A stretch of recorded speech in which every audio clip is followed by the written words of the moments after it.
Welcome back to Brain Brew, where we brainstorm ideas from coast to coast. Ideas to help you turn your revolutionary ideas into reality. You can join us live by calling 800-BRAIN-BREW, that's 800-272-4627, or you can email us your challenge via the 800brainbrew.com website.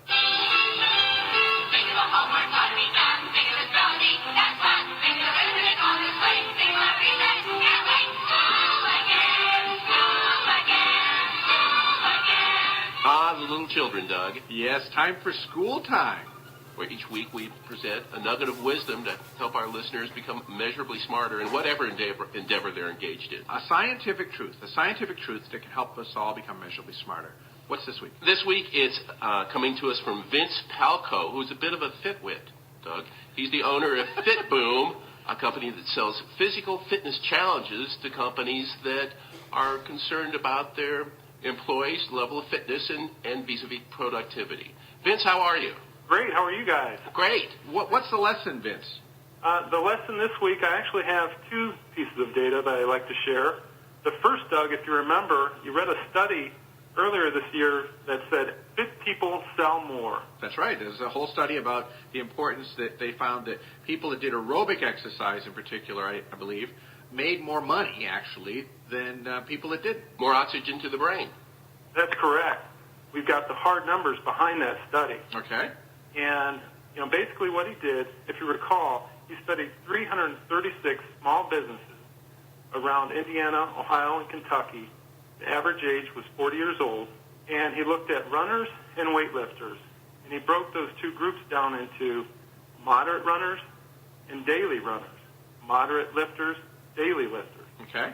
What he found was, in the moderate runner group, they had annual sales of $200,000 to $300,000 a year. And in the daily runners, they had $500,000 to $1 million in annual sales. The daily weightlifters had $200,000 to $300,000 in annual sales. So if you look at those numbers, it's pretty incredible. People that ran daily had double and triple the amount of those that ran on a moderate basis. And 3 times as many blisters. That's right. Well, Vince, I've also seen other research that shows that aerobic exercise, repetitive motion, be it swimming, be it roller skiing like I do, or running, or whatever, cycling. Rowing. Rowing does it as well. The creativity, something about the monotony. Oh, it's so boring. It sends you somewhere. That it's actually a proven creative tool for people to do this. It's like you're squeezing the heart, sending all that oxygen to the brain, and things are going to happen. Things start popping. I use running all the time. I know you guys down there at the Eureka Ranch use coffee.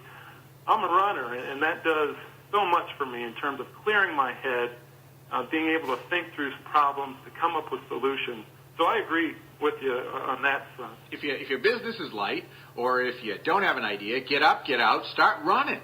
Yeah, give some time to that. The ideas will come. They'll chase you. Every day. Now, Vince, you said there were 2 studies. What's the second study? Yeah, the second one is the importance of physical fitness in the workplace. This was a fascinating study out of Arlington Heights, Illinois. A guy by the name of C.C. Wang. He studied 20,500 GM workers. And what he wanted to look at was the relationship between physical activity and healthcare costs. Oh, an important issue. One of the huge issues is healthcare costs. He broke it down into several different groups of being overweight, obese, and even some people in there that were regular weight. But what he found was if you started people on an activity routine, employers' healthcare costs were reduced by $400 and $500 per individual.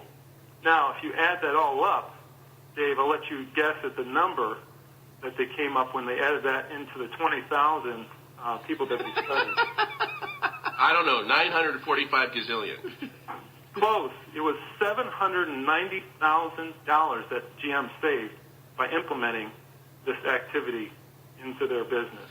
Now, you're not talking about becoming a marathon man overnight. A little bit of physical activity will go a long ways, won't it? That's a great question. They define physical activity as 20 minutes of brisk walking once or twice per week. That's it.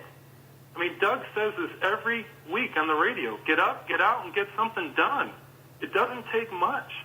And, just a slice of that overall jam pie, $20,000, that's just a small portion of the entire company. They estimated the total amount of savings would be, if they did it throughout the whole company, $7.1 million. Wow. So use it or lose it. You got to get out there and start using that body of yours. You got to start pushing it. Yeah, we are disembodied brains. I mean, it's not just it's a whole package. It's a system there, the human body. And when you use one, it helps the other. It's all interrelated. Thank you, Vince. Yeah, you're very welcome. To learn more about Vince and his company FitBoom, visit 800brainbrew.com. We'll connect you up to FitBoom.